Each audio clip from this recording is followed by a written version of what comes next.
53세 이혼 여인 주인집 여자와 35. 오갈데 없는 노총각. 우리 둘은 기가 막히게 줄이 잘 맞았다. 서로에게 이보다 더 완벽한 술친구는 없었다. 18살이라는 나이 차이가 무색하게 인생의 쓴맛을 본 처지가 비슷해서였을까. 6개월 남짓 수영 강습을 함께 받으며 맨몸을 튼 사이라 어색함이나 경계심 따위가 비집고 들어올 틈도 없었다. 그날따라 유난히 소주잔이 비는 속도가 빨랐다. 알딸딸한 취기가 온몸을 기분 좋게 감쌌다. 늘 내 맞은편에 앉던 그녀가 스르르 소파 쿠션이 꺼지는 소리와 함께 내 옆으로 자리를 옮겼다. 익숙한 샴푸 향에 알코올 냄새가 섞여 쿡 끼쳐왔다. 창식 씨, 나 여자로 안 보여? 훅 치고 들어오는 질문의 순간 정신이 번쩍 들었다. 네, 아니요. 당연히 여자로 보이죠. 그것도 아주 고운 여자로요. 다만 나이 차이라는 게 있다 보니 선뜻 이성으로 다가가기가 어려웠을 뿐이에요. 근데 그건 갑자기 왜요? 내 어설픈 대답에 그녀는 피식 웃더니 더 깊숙이 내게 몸을 기댔다. 나는 창식 씨 볼 때마다 남자로 느껴져서 이렇게 신경 쓰고 나오는데 창식 씨는 영 아닌 것 같아서 서운했지. 솔직히 처음엔 그저 주인집 아주머니였는데 요즘은 그냥 여자로 보여요. 그런데 지금 이 술친구 관계가 너무 좋잖아요. 괜히 남녀 사이로 발전했다가 틀어지기라도 하면 어떡해요. 전 이 관계마저 잃을까봐 조심스러워요. 무슨 걱정부터 해요, 총각은. 그녀는 내 말을 자르며 남은 술을 핫핫하게 목구멍으로 넘겨버렸다. 빈잔을 테이블에 탁 내려놓는 소리가 유난히 크게 울렸다. 그리고는 나를 지그시 바라보며 나지막이 속삭였다. 나 안주로 창식 씨 입술 먹고 싶다. 그 말이 끝나기 무섭게 그녀의 손이 내 양볼을 강하게 움켜쥐었다. 피할 틈도 없이 들이닥친 그녀의 입술은 소주처럼 쓰고도 달았다. 당황스러움에 온몸이 굳었지만 이내 술기운과 외로움이 툭 터진 강물처럼 나를 덮쳤다. 그렇게 정신없이 그녀와 첫 키스를 나눴다. 그날 이후 우린 연인이 되었다. 그런데 나는 곧 알 수 있었다. 그토록 잘생기고 능력 좋던 전 남편에게 그녀가 왜 버림받았는지를. 연애 초반의 불꽃 같은 열정이야 누구나 겪는 일이다. 눈만 마주치면 서로를 탐하고 뜨거운 밤을 보내는 건 당연한 수순이니까. 하지만 우리는 연애 1년이 다 되어가는 지금도 변함이 없다. 아니, 더 심해졌다. 눈만 마주치면 그녀는 나를 원했다. 평일이건 주말이건 환한 대낮이건 깊은 밤이건 가리지 않았다. 마치 굶주린 사람처럼 나를 탐했다. 그녀는 지친 기색이 역력한 나를 보며 해맑게 웃는다. 우리 진짜 잘 맞는 것 같아. 그치? 천생연분인가 봐. 천생연분. 처음에 설렘과 뜨거움은 희미해지고 이제는 끝없는 요구에 응해야 하는 의무감마저 든다. 그녀에게 나는 사랑하는 연인일까? 아니면 그저 끝없이 욕망을 채워주는 안주 같은 존재일까? 시작은 달콤했지만 지금 나는 서서히 통째로 잡아먹히고 있는 기분이다. 안녕하세요. 올해 35, 박창식이라고 합니다. 대학 졸업장 잉크가 채 마르기도 전에 저는 회사를 차렸어요. 대부분의 동기들이 대기업 공채 시즌 달력에 동그라미를 칠 때 저는 머릿속에만 떠돌던 아이디어를 현실로 옮기는데 모든 시간을 쏟아부었죠. 부모님의 얼굴엔 불안이 가득했지만 저는 호기롭게 장담했었고요. 딱 3년만 주세요. 그 안에 성과 못 내면 얌전히 취직하겠습니다. 처음 1년은 참 지독했어요. 돈은 언제나 모자랐고 통장은 늘 바닥을 드러냈거든요. 낮에는 투자자를 만나러 뛰어다녔고 밤에는 사무실 한 구석에서 코딩과 기획에 매달렸어요. 밤샘은 일상이었고 주말이라는 단어는 제 사전에서 지워버린 지 오래였죠. 하지만 이상하게도 그 시절이 지겹거나 괴롭지만은 않았거든요. 꿈을 향해 달리고 있다는 뜨거움이 모든 걸 버티게 했으니까요. 그리고 마침내 그 고생 끝에 첫 번째 열매가 맺혔어요. 작은 규모였지만 첫 투자를 유치했고 서비스 론칭 후 이용자 수는 가파르게 치솟더라고요. 매출 그래프 역시 서서히 고개를 들기 시작했고요. 언론에서 연락이 오고 각종 스타트업 행사에서 발표 요청이 쏟아졌어요. 어느새 저는 무대 위에서 마이크를 잡고 젊은 CEO로 소개받고 있더군요. 그 무렵 전 여자친구를 만났었죠. 같은 업계에서 마케터로 일하던 그녀는 똑똑했고 지치지 않는 에너지가 넘쳤어요. 처음엔 단순한 협업 파트너였지만 프로젝트를 함께하며 우리는 자석처럼 이끌렸거든요. 밤샘 회의가 끝난 새벽녘에 마셨던 캔맥주 한 잔, 투자 발표, 전날 밤을 새워 함께 다듬었던 자료, 기쁨과 좌절을 나누던 수많은 순간이 우리를 연인으로 만들었어요. 모든 것이 영원할 것만 같았던 시절도 금은빛 포장지 속에서 서서히 썩어가고 있더군요. 시장은 예상보다 빠르게 변했고 거대 자본을 등에 업은 경쟁사는 무섭게 성장했어요. 투자자들은 더 빠른 수익을 요구했고 저는 팀원들을 혹독하게 몰아세웠죠. 회의실의 공기는 점점 무거워졌고 한때 가득했던 웃음소리는 사라졌어요. 몇 번의 실패 끝에 우리는 마지막 승부수를 던졌습니다. 남은 자금을 전부 쏟아부어 새로운 버전을 출시하는 것이었죠. 하지만 결과는 참담했어요. 시장의 반응은 미지근했고 서버 유지비와 인건비만 빠르게 소모될 뿐이었거든요. 핵심 개발자 몇몇이 회사를 떠났고 남은 인원들의 사기는 바닥을 쳤어요. 마지막 남은 투자자가 발을 빼겠다고 통보하던 날 저는 잠시 제 귀를 의심했네요. 창식 씨, 미안해요. 우리도 상황이 안 좋아서. 그 한 문장이 텅 빈 머릿속에서 메아리 쳤습니다. 책상 위엔 회의 자료와 식어 빠진 커피컵이 어지럽게 널려 있었지만 그 공간은 이미 무너져 내린 폐허였죠. 저는 그 모든 잔해를 치워야 했습니다. 직원들 앞에 서서 정말 미안하다는 말을 기계처럼 반복했지만 제 목소리는 공허하게 흩어졌어요. 그들의 표정에는 실망과 분노, 그리고 체념이 뒤섞여 있었거든요. 모든 것이 무너져 내리는 와중에도 저는 그녀만큼은 곁에 있을 거라 믿었어요. 하지만 그녀는 달랐죠. 창식아, 나 이제 그만할래. 그녀의 목소리는 칼날처럼 차가웠어요. 너 힘든 거 알아. 근데 나도 내 인생이 있어. 솔직히 더는 이렇게 가다간 나까지 무너질 것 같아. 그 순간 숨이 턱 막히더라고요. 어떻게든 다시 일어서자는 내 애원은 그녀의 굳은 마음을 움직이지 못했고요. 그녀는 차가운 뒷모습만 남기고 사라졌어요. 엘리베이터 문에 그 뒷모습이 가려지는 순간 제 세상도 함께 닫혔죠. 그 후에 저는 사람이 아니었어요. 아침에 눈을 떠도 침대에서 일어날 동력을 찾지 못했거든요. 시계가 오후를 가리키면 그제야 겨우 몸을 일으켜 컵라면이나 편의점 삼각김밥으로 끼니를 때웠어요. 한때 하루 4시간 자는 것도 아깝다던 제가 하루 종일 이불 속에 파묻혀 시간을 죽였죠. 휴대폰은 끄고 켜기를 반복했고 카톡 알림이 울릴 때마다 심장이 쿵 내려앉았거든요. 대부분은 빚 독촉이나 정리되지 않은 계약 문제에 대한 연락이었으니까요. 걱정하던 친구들도 건성으로 대꾸하는 제게 지쳤는지 하나둘 멀어져 가더라고요.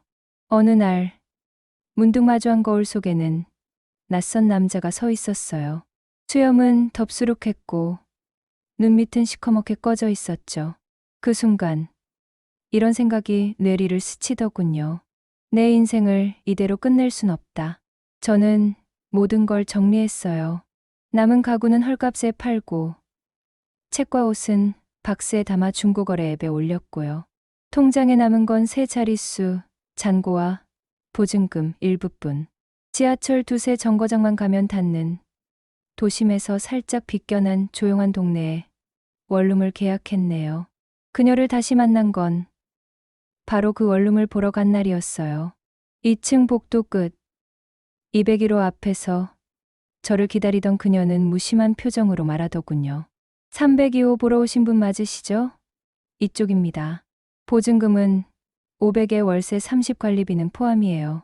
목소리는 나긋하고 차분했지만 어딘지 모르게 익숙했어요. 김옥순 씨, 10년 전 죽기보다 싫었던 물, 공포증을 극복해보겠다며 큰맘 먹고 등록했던 동네 수영장. 새벽반에서 몇 번 마주쳤던 여자였죠. 그녀는 수많은 사람 속에서도 유독 눈에 띄었어요. 언제나 레인 가장자리 끝에서 누구와도 섞이지 않고 홀로 조용히 발차기 연습만 하던 사람이었거든요. 가벼운 목례나 날씨에 대한 몇 마디 안부가 우리가 나눈 대화의 전부였던 사이. 그런 그녀가 제법 큰 건물의 주인이라니 세상 참 아이러니하더라고요. 저기 혹시 저 기억 안 나세요? 아주 예전에 수영장에서 뵀었는데 제 조심스러운 물음에 그녀는 잠시 생각에 잠긴 듯 저를 빤히 쳐다보다 이내 희미하게 고개를 끄덕이더군요. 아, 수영장 새벽반. 그때 물에 맥주병처럼 뜨지도 못하던 대학생. 세상 참 좁네. 그러게요. 아니, 그때는 애기애기 하더니 이제 상남자가 다 됐네 그래. 하하.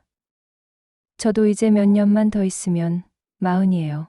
세월 참 빠르다. 그때는 정말 남자로 보이지도 않았었는데 그래. 아직 미혼이에요? 네. 아직은요. 아무튼 잘 지내봐요. 이렇게 만난 것도 인연인데. 네. 좋습니다. 그날 저는 무언가에 홀린 듯 방도 제대로 살펴보지 않고 계약서에 도장을 찍어버렸네요. 제 짐은 단출했어요. 데스크톱 컴퓨터가 든 커다란 박스와 계절 지난 옷가지가 담긴 작은 캐리어 하나가 전부였죠. 계약을 마친 후 그녀는 딱히 제게 더 관심을 보이지 않더라고요. 계약서는 꼼꼼히 확인하셨죠? 월세는 매달 25일 이 계좌로 입금해 주시면 됩니다. 그리고 건물 내에서는 절대 금연이에요. 특히 옥상은 화재 위험 때문에 더 조심해 주셔야 하고요. 그녀는 계약서, 사본과 건물 현관, 비밀번호가 적힌 메모지를 내밀고는 자신의 집인 201호로 들어갔어요. 철컥 하고 문이 닫히자 낡은 복도 전체가 깊은 숨을 멈춘 듯 고요해졌죠. 그러던 어느 주말 오후 프리랜서로 받은 외주 작업을 하던 중 갑자기 인터넷이 툭 끊기더라고요. 컴퓨터를 몇 번이나 껐다 켜봐도 공유기 전원을 뽑았다 다시 꽂아봐도 소용이 없었거든요. 1시간을 끙끙대다 결국 포기하고 그녀의 집 초인종을 눌렀어요. 무슨 일이시죠? 창식 씨? 편한 트레이닝복 차림의 그녀가 의아한 표정으로 문을 열었어요. 아, 저 정말 죄송한데 인터넷이 갑자기 안 돼서요. 혹시 건물 전체 문제인가 해서요. 그녀는 미간을 살짝 찌푸리더니 복도 끝격에 붙은 단자함으로 향하더군요. 철제 덮개를 열자 알록달록한 전선들이 실타래처럼 얽혀 있었어요. 아무래도 기사님을 불러야 할 것 같네요. 주말이라 바로 오실지 모르겠어요. 잠시만요. 제가 한번 봐도 될까요?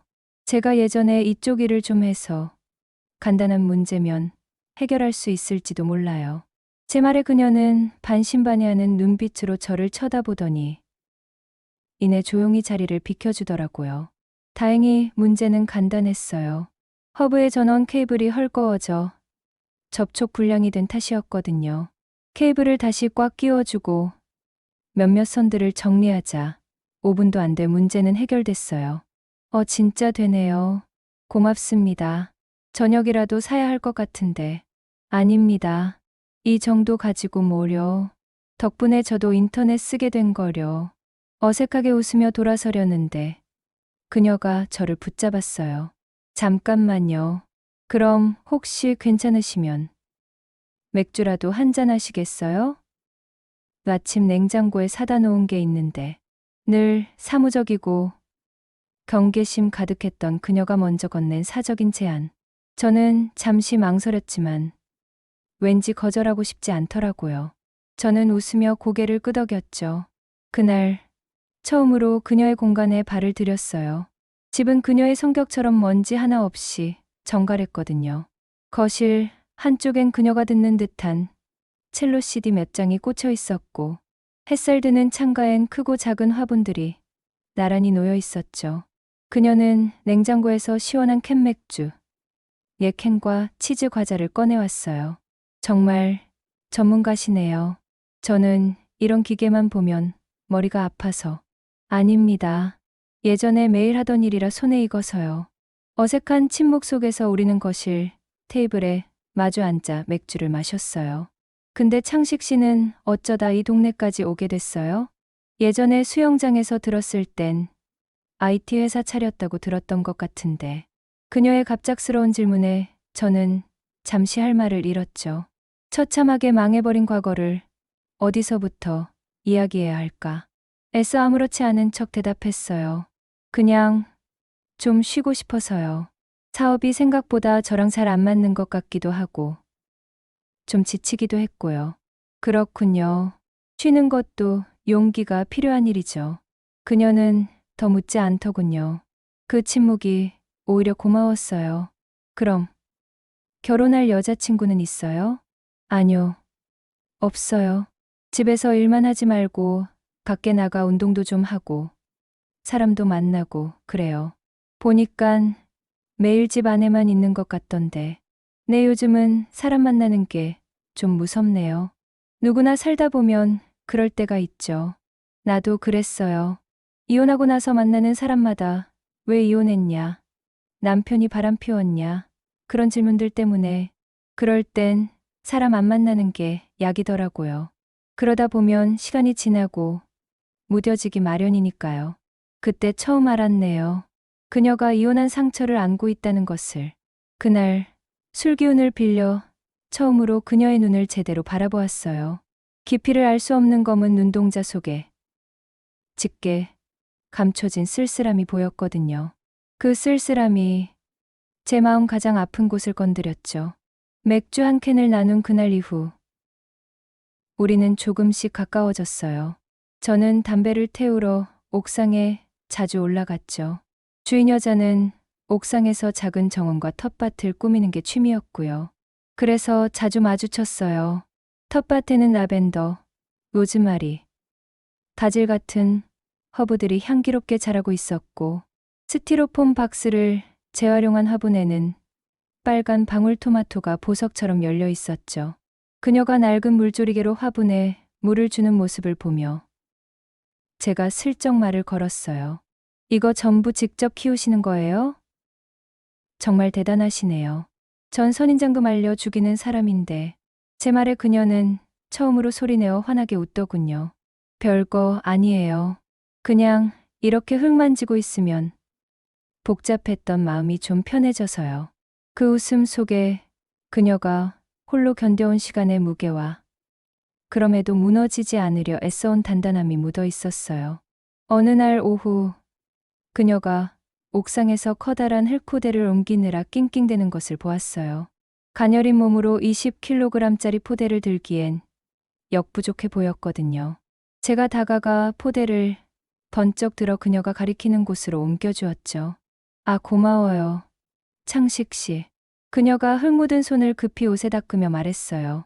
그 순간 바람이 불어와 그녀의 머리카락을 날렸고 머리칼 끝이 제 뺨을 부드럽게 스치더군요. 훅 하고 끼쳐오는 짙은 라벤더 향기. 아주 잠깐의 스침이었는데 멈춰있던 제 심장이 쿵 하고 아래로 떨어지는 것 같았어요. 그날 밤 저는 한참을 잠 못 이루고 뒤척였네요. 잿더미가 된 인생 끝에서 35의 나이에 저는 다시 설레고 있더군요. 그러던 어느 날 마감이 급한 외주 작업 때문에 꼬박 이틀 밤을 새웠더니 결국 몸살이 찾아왔어요. 온몸이 으슬으슬 떨리고 머리가 깨질 듯 아파 하루 종일 이불을 뒤집어 쓰고 누워 있었죠. 저녁 무렵 문 밖에서 조심스러운 노크 소리가 들리더라고요. 힘겹게 문을 열자 복도에는 아무도 없고 문고리에 작은 비닐봉지가 걸려 있었어요. 안에는 아직 온기가 남은 본죽, 그릇과 종합감기약, 그리고 작은 메모가 들어 있었죠. 어제 보니 기침이 심한 것 같길래 아프면 서러우니 이거라도 챙겨 드세요. 집주인, 아프다는 사실을 알아채고 이렇게 따뜻한 죽까지 챙겨준 사람. 모든 걸 잃은 후 처음이었어요. 창밖으로 지는 노을빛에 옥상 라벤더가 보랏빛으로 흔들리는 것 같았죠. 이상하게 코끝이 찡해지며 눈물이 핑 돌더라고요. 그 주 주말, 밤새 내린 비로 옥상 바닥이 흥건히 젖어 있었어요. 담배를 피우러 나갔다가 그녀가 물에 젖은 낙엽을 쓸다가 미끄러운 바닥에 발을 헛디디는 것을 보았네요. 짧은 비명과 함께 그녀가 넘어졌고 손에 들고 있던 쓰레받기 모서리에 손목을 긁혔어요. 괜찮으세요? 한달음에 달려가 보니 그녀의 하얀 손목에서 선명한 붉은 피가 흘러내리고 있었어요. 저는 얼른 방으로 달려가 구급상자를 들고 나왔죠. 그녀의 손을 잡은 건 그때가 처음이었어요. 피가 묻은 손목은 가늘었지만 그 와중에도 단단함이 느껴졌거든요. 소독솜으로 상처 주위를 조심스럽게 닦아주며 그녀의 눈을 올려다보았어요. 그녀도 아픔을 참으며 저를 보고 있더군요. 말없이 이거 병원에 가봐야 하는 거 아니에요? 꽤 깊게 베인 것 같은데. 아니에요. 이 정도는 괜찮아요. 늘 혼자 하던 일인걸요. 저는 그녀를 옥상 평상에 앉히고 서툰 솜씨로 연고를 바른 뒤 밴드를 붙여주었어요. 그녀의 손목을 치료해주며 저는 그녀의 손가락 마디마디에 깊게 벤 굳은 살을 보았죠. 그 안엔 그녀가 홀로 감당해온 세월과 무거운 책임감, 그리고 깊은 외로움이 겹겹이 쌓여 있는 듯 했거든요. 혼자 이 큰 건물 관리하는 거 정말 힘들겠어요. 부모님이 갑자기 돌아가시면서 물려주신 전부니까요. 어떻게든 지켜야죠. 그날 저녁, 저는 편의점에서 캔맥주, 4캔과 그녀가 좋아할 만한 치즈 과자를 사서 그녀의 집 문을 두드렸어요. 손목은 좀 어떠세요? 그녀는 놀란 눈으로 저를 보다가 이내 희미하게 웃으며 문을 열어주더군요.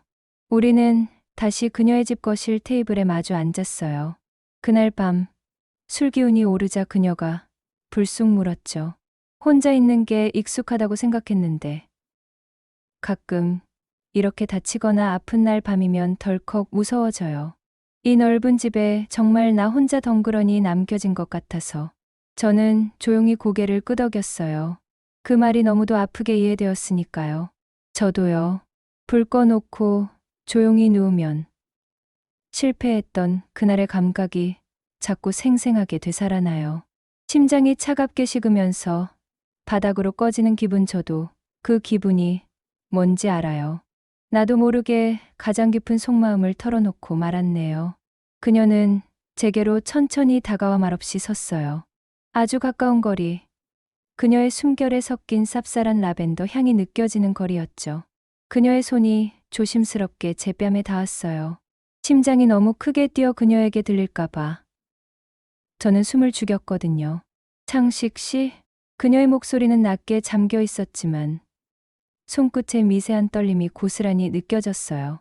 그리고 아주 천천히 그녀가 까치발을 들어 제 입술에 자신의 입술을 포개더군요.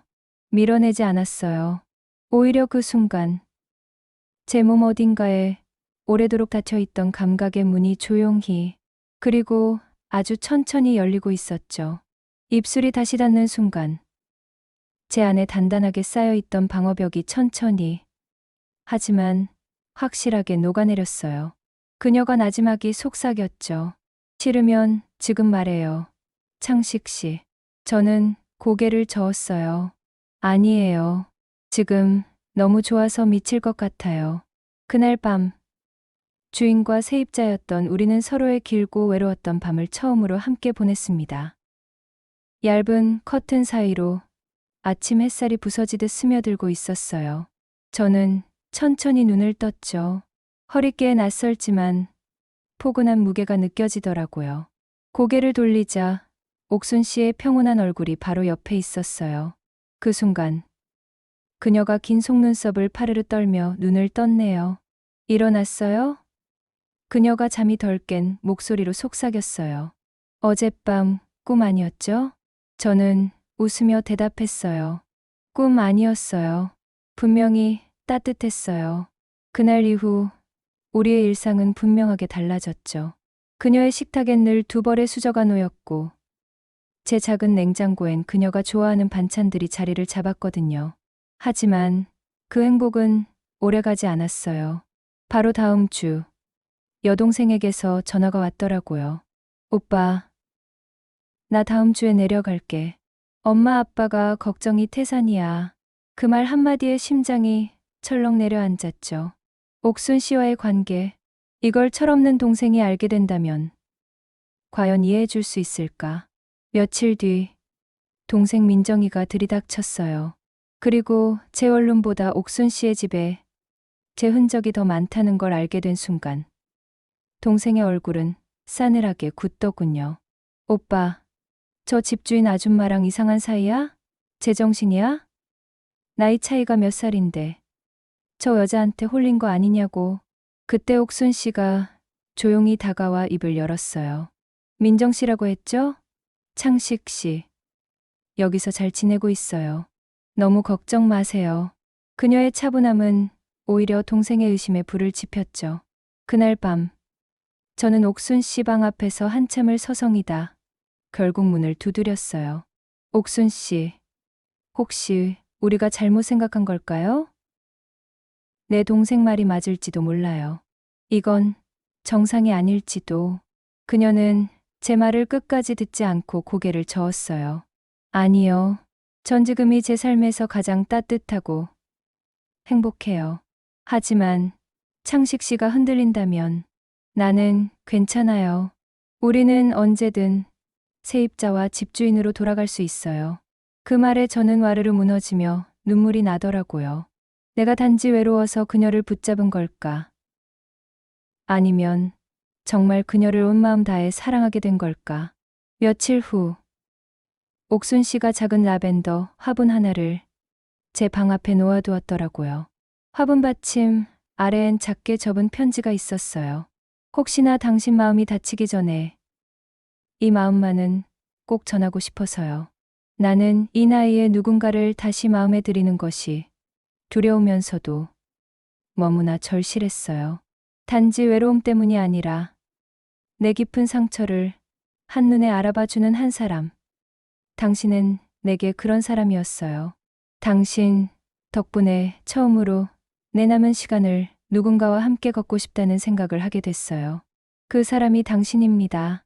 그 편지를 읽고 저는 깨달았어요.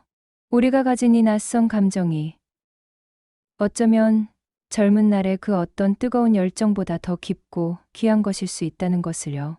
나는 다시 그녀의 방문을 두드렸고 문을 열어준 그녀의 손을 꼭 잡았죠. 그 편지 읽었어요. 그 마음, 나도 같아요. 그녀의 눈빛이 파도처럼 흔들리더군요. 늘 무심하고 단단해 보였던 그녀의 얼굴 위로 아주 오래도록 감춰왔던 외로움이 봄눈처럼 녹아내리는 것 같았어요. 정말 괜찮겠어요? 내 동생이 세상 사람들이 뭐라고 하든 이제 상관없어요.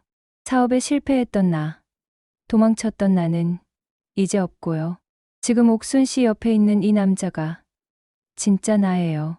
당신이 주는 이 온기가, 이 평온함이 지금 나한테는 전부니까요. 그녀의 눈시울이 붉어졌어요. 창식 씨 당신 덕분에 나 다시 살고 싶어졌어요. 가을이 깊어갈 무렵 동생이 다시 찾아왔더라고요. 이번에는 작은 케이크 상자를 손에 들고서였죠. 옥상에서 함께 커피를 마시는 우리를 보더니 민정이는 멋쩍게 웃으며 말했어요. 옥순 언니, 우리 오빠 잘 좀 부탁해요. 저렇게 바보처럼 웃는 거 진짜 몇 년 만에 처음 보네. 그럴 때면 옥순 씨는 짧게 고개를 숙이며 대답해요. 걱정 마세요. 제가 꼭 지킬게요. 그 말이 내게는 세상 그 어떤 약속보다 든든하더라고요. 요즘 나는 자주 웃어요. 어두운 모니터에 비친 내 얼굴을 보며 입꼬리를 올려보죠. 실패 후엔 웃는 법조차 잊어버렸다고 생각했는데 지금은 사랑하는 누군가의 이름을 부를 수 있고 나를 다시 따뜻하게 불러주는 사람이 생겼다는 그 이유 하나만으로 웃음이 나거든요. 물론 그녀의 지나친 구속.